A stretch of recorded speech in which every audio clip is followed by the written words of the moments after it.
Okay, students, so let's discuss one of the important topic, India's thriving entrepreneurial ecosystem, right? इसमें हम लोग basically discuss करेंगे कि entrepreneurship जो सिस्टम है इंडिया का वो कैसे है, आज कहाँ तक उसने रीच किया है, उसके बारे में हम लोग डिस्कस करेगा। तो बेसिकली अगर देखा जाए राइज ऑफ स्टार्टअप्स, तो इंडिया स्टार्टअप इकोसिस्टम जो है आज की डेट में, as per the report of 2025, India has reached almost 17,000 startups right now.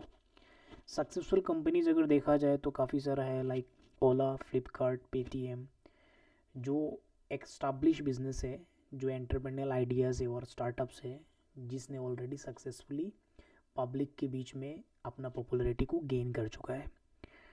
Next अगर हम लोग बात करते हैं कि गवर्नमेंट का इनिशिएटिव्स क्या क्या है स्टार्टअप्स को आगे बढ़ाने के लिए, या यू कैन से एंटरप्रेन्योरशिप को आगे बढ़ाने के लिए।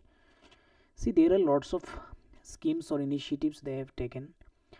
Number one is Startup India. Basically, this program has launched in 2016, and the main aim was simplify the regulations and provide support to the entrepreneur of India, or you can say the youth who have the unique ideas to develop their own startup. And then the Make in India program.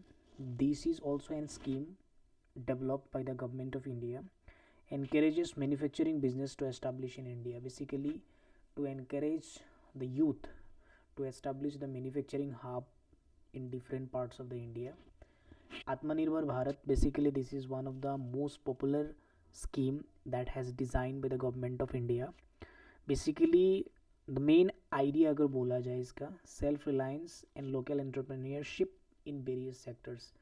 Basically young aspirants जो होता है उन लोगों को self independent बनाने के लिए, local entrepreneurship को और आगे बढ़ाने के लिए इस स्कीम को लॉन्च किया गया है।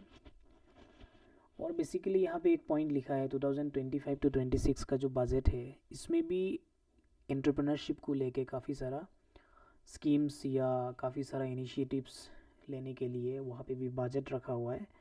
प्लस आप लोग को भी जान के भी अच्छा लगेगा कि राइट नाउ 2025 में बजट में भी ये मेंशन किया गया है कि नया करके इंडिया में एक एआई यूनिवर्सिटी बनने जा रहा है, क्योंकि एंटरप्रेन्योरशिप बेसिकली अगर देखा जाए उसको आगे बढ़ाने के लिए एंटरप्रेन्योरशिप इंफ्रास्ट्रक्चर मतलब टेक्नोलॉजिकल एडवांसमेंट का भी काफ़ी ज़रूरत होता है, जिसके लिए government is also going to invest money on it.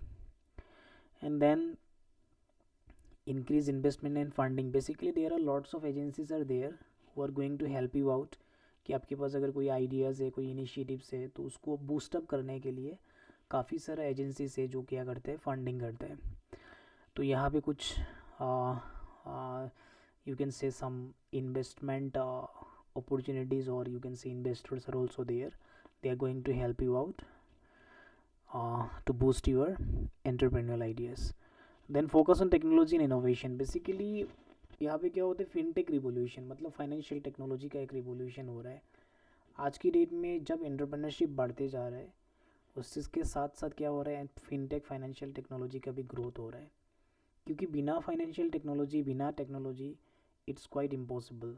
और आज की डेट में कोई भी बंदा, उसके पास अगर बेहतरीन एक आइडिया है तो उसको अगर ट्रांसफॉर्म करना है बहुत जल्दी में, then he or she can transform with the help of technology, है ना। and then online education, basically these are the, like you can say, online education it will come under social entrepreneurship। जैसे बाईजूस हो गया, अन अकादमी हो गया, they are going to take the initiatives to bring a change into the society or into the mindset of the public, right, by giving the proper education। Health and wellness में भी काफ़ी सारा है ना। and then growing female entrepreneurship. Basically female entrepreneurship is basically about a, you can say it is a entrepreneurship based on gender. There are male entrepreneurship, female entrepreneurship। तो female entrepreneurship जो है, basically statistics यहाँ पे दिया गया है, 14% Indian startups have been women entrepreneur. So this is quite inspiring for many of us. Diverse leadership, basically enterprises like Sheroes are lead by women, they contribute to an inclusive landscape. Basically कुछ company जिसको क्या कर रहा है, women ही उसको lead कर रहा है। और you can say one company is there, that is Nykaa. Basically fashion and cosmetics के लिए होता है। Falguni Nayar, she is the founder of that particular entrepreneurship idea. तो बेसिकली ऐसे बहुत सारा एग्जांपल्स है जिसके ज़रिए क्या कर रहे हैं, हमारा इंडिया का जो वुमेन है they are also leading the entrepreneurship.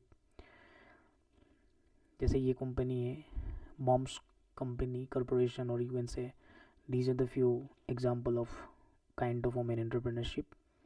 And challenges and opportunities, this is quite important, we have to look into it कि आज की डेट में एंटरप्रेन्योरशिप में क्या क्या प्रॉब्लम्स और चैलेंजेस आ रहे हैं। नंबर वन, रेगुलेटरी हार्डल्स, उसको रेगुलेट करने में प्रॉब्लम आ रहा है। लाइक से फॉर एग्जांपल इन्वेस्टर्स को कैसे रेगुलेट करना है, क्योंकि काफ़ी सारा सिस्टम में क्या होता है कि they are not aware about some technological advancement changes जो होता है उसके लिए, तो उसको अच्छे से रेगुलेट करने में काफ़ी सारा प्रॉब्लम हो रहा है। एक्सेस टू कैपिटल, फंडिंग का बहुत ज़्यादा प्रॉब्लम होता है। इंफ्रास्ट्रक्चर गैप्स, डेफिनेटली बहुत लोगों को मालूम नहीं होता है कि I have an idea but मेरे पास वो कैपेबिलिटी नहीं है कि हमको टेक्नोलॉजी को हम एडॉप्ट करें और टेक्नोलॉजी का यूज़ करके हम अपना एंटरप्रेन्योरशिप को आगे बढ़ाएं। So these are the few challenges I think we have to consider.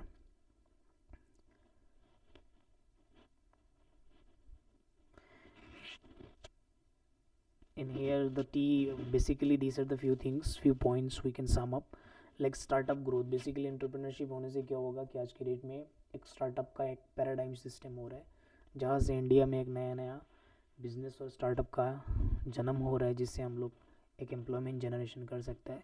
Government support काफ़ी लेवल में अगर देखा जाए, बहुत सारे स्कीम्स लॉन्च किए गए हैं गवर्नमेंट के द्वारा, जिसके ज़रिए हम लोग एंटरप्रेन्योरशिप को और आगे बढ़ा सकता है। इन्वेस्टमेंट सर्च जो है, बेसिकली इन्वेस्टमेंट, देखो एंटरप्रेन्योरशिप ऐसा एक चीज़ है जैसे कोई भी एक पर्सन है। एक एग्जांपल अगर हम दें कि इंडियाज़ गॉट टैलेंट, बेसिकली ये काइंड ऑफ एंटरप्रेन्योरशिप है। कोई बंदा उसके पास एक आइडिया से थॉट्स है, उसको लेके वो एंटरप्रेन्योरशिप को स्टार्टअप को शुरू किया है, तो उसको भी फंडिंग करने के लिए कोई इंसान होना पड़ेगा। डेफिनेटली कोई कंपनीज होगा, कोई इन्वेस्टर होगा, वो आर सपोर्टिंग बिहाइंड, उसको बैक साइड से कोई सपोर्ट कर रहा है कि भाई तुम करो, तुमको फंडिंग जो चाहिए होगा हम लोग कर देंगे, स्पॉन्सरशिप इवन से।